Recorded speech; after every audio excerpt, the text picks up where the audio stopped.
Just under a decade ago, around about the time that the final season finished airing, a friend and I finally got around to watching Breaking Bad.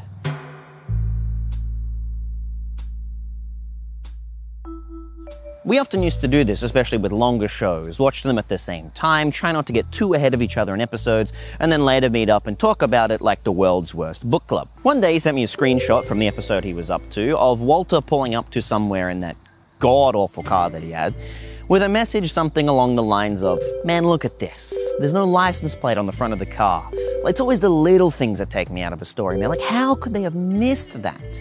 I didn't think it was that much of a big deal, but when I got to the episode in question, I noticed that he did in fact have a license plate on the back of the car, just not on the front. Now that I thought was weird, and wondered if this was some kind of big production goof. Some Americans watching this might be confused as to why this would even be an issue. So here's what happened. In Australia, all motor vehicles aside from motorbikes and scooters must display number plates on both the front and rear of the vehicle without exceptions.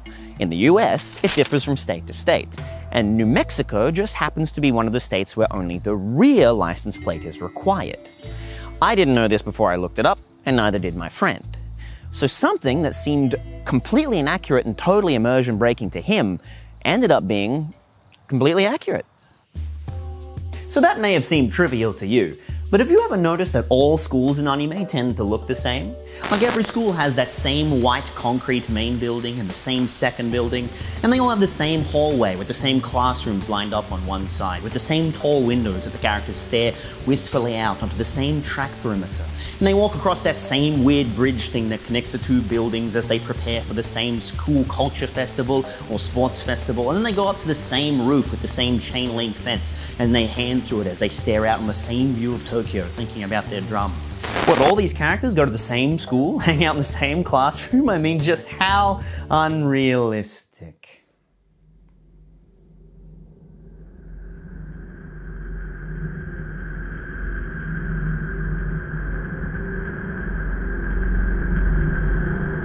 So unrealistic comments exist in practically all fiction fandoms, in both a general and specific sense.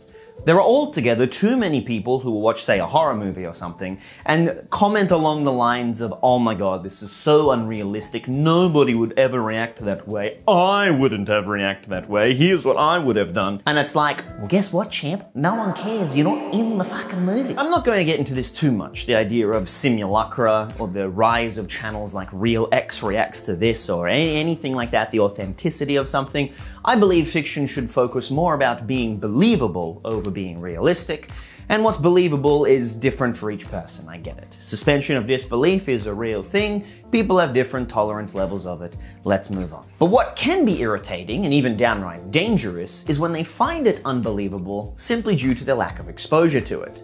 Whether it's a subculture, hobby, concept, character interaction, or even demographic. It can get particularly dicey with fandoms of foreign media, where these comments can spring up not just from media illiteracy, but also from cultural ignorance. Everyone is guilty of this at some point in their life, of course. If you watch a foreign film, there are inevitably going to be things that you're unfamiliar with. If I were to watch an Iranian film, for example, there will be a whole lot of details, plots, subplots, character interactions, etc. that I would have no way of knowing if they were completely fictional or based in Iranian reality, since I've seen a whopping total of one Iranian film. Melbourne. It's pretty good. Check it out. It's fucking impressive. But if you're a fan of a particular media, let's say K-dramas, and you start watching a lot of them, you will naturally start to pick up on things. Tropes, slang, archetypes, little cultural tidbits of that culture. And they will inevitably start to become normalized and internalized for you. This is generally a good thing, deepening your appreciation of that media. But it can have the effect where the line between your culture and theirs starts to become blurred in your subconscious, leading to you assuming that things that may be true for you are also true for them. Going back to my friend in Breaking Bad, this was the exact situation. The two countries are very similar in a lot of ways. They're both English-speaking federations, they have comparable land sizes and geography, both have similar histories and cultures and developments of turning into a country, and both of them are car-dependent suburban hellscapes. So it can sometimes be easy to forget where and how they do in fact differ. But even in those areas where they do differ, most of that knowledge would come solely from American media saturation. Modern Australians grow up watching American movies, listening to American music, playing American video games, and endlessly browsing American internet spaces. Because of this, the average Australian probably knows about countless differences in broader areas. Certain cultural signposts, like the differences in the schooling and working systems, holidays, insurance, tipping culture, hot button topics like gun control and abortion. They call this thing some goofy-ass name. And we learn this almost entirely through osmosis. But due to the exact volume of media we consume from the US, combined with the overall general similarities, leads to it being all too common for these minor discrepancies or differences between the two countries to feel like oversights or mistakes. Things that could provoke the "that would never happen in real life" response, when a more accurate statement would be, "that would never happen here." And for a show set in Albuquerque, New Mexico, somewhere very definitely not here, that's a pointless statement for me or my friend to make. Oh! My buttocks! The reason I'm focusing so much on this story is to frame my point about approaching anime with a similar mindset. If you're American, my friend's complaint probably seems pretty silly and trivial to you. But if you've ever had a similar thought about all school anime being the same, set in the same uncreative school building, and that being unrealistic, then you're falling victim for the same trap. Schools in anime all basically look the same because schools in Japan all basically look the same, barring the most recent and modern of buildings.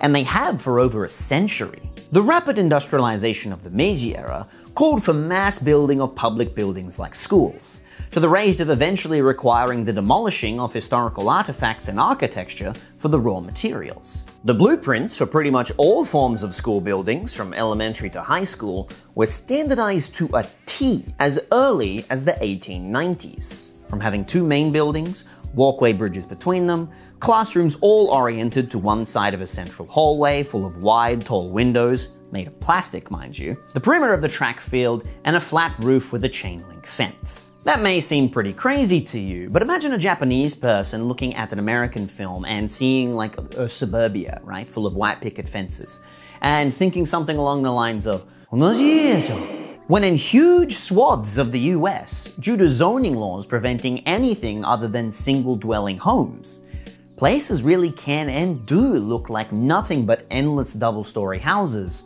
with white picket fences. Now, of course, there is still an element of fiction and drama on display. Tropes like the protagonist always having the cornerback window seat with the perfect view to stare out wistfully is probably just a combination of ease of shot composition and wish fulfillment. The sakura trees at the entrance of the school probably aren't quite that pink IRL. And for the roof in particular, generally most students are not allowed up there unsupervised, let alone hang out and eat lunch. But just because they are plot conveniences doesn't mean those things haven't and don't happen in real life. Some students do get the corner seat and get to stare out of the window. Sometimes the cherry trees really are pink and beautiful at the beginning of the school year.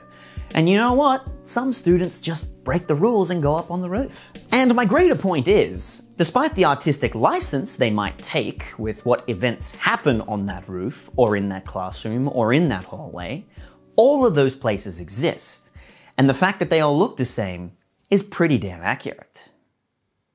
All of these are just minor misunderstandings, of course. Like, really, who cares all that much about things like the license plate or the school roof or whatever?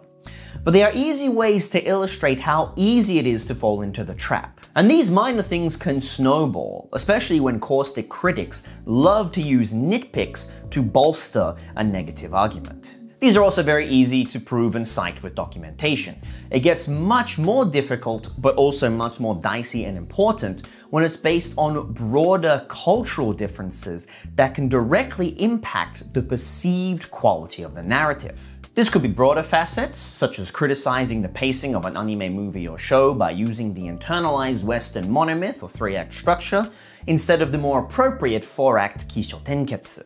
Another example would be truck-kun, a common isekai device being called a trite cliché, without understanding why it is used so frequently in that genre. in that it represents one of the fastest, cleanest, and easiest ways to die in Japan without causing collateral damage or mass financial burden on the victims' families. It can also come down to specific characteristics, a la the difference in fan reception to characters like Ikari Shinji in East and West, or even the difference between the reception of the work in total between Japan and abroad, such as Part 3 of JoJo's Bizarre Adventure being much more divisive in America, the designation of Furikuri as nothing more than what the fuck Japan randomness, or the recent hullabaloo about Onimai. Most anime fans have watched enough to absorb at least some information about Japan and Japanese culture. But even a relative newcomer can have absorbed as much osmosis information about Japan to a point comparable to the average global citizen's view on Americana. I feel confident in saying I know a decent bit about Japan compared to the average person. Hell, I used to live in Tokyo. But I'm still just as susceptible to this phenomenon, perhaps even more so, to easily and lazily fall back onto my hazy memories of my specific expat experience and apply it to everything. That's why I always make an effort to research and back up a claim whenever I'm talking about cultural background of a work. Because, trust me bro, I've seen it, is just not good enough.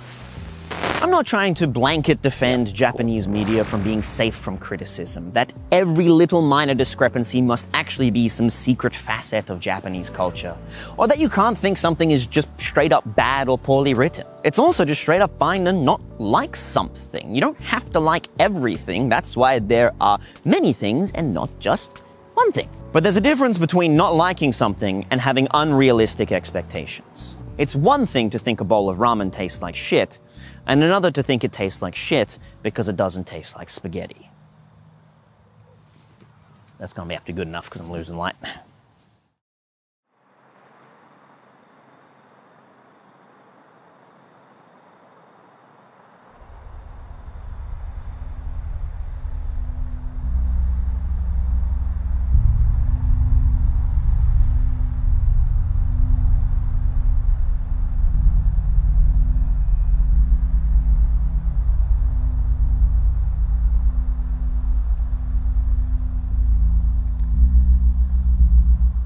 Don't forget to subscribe.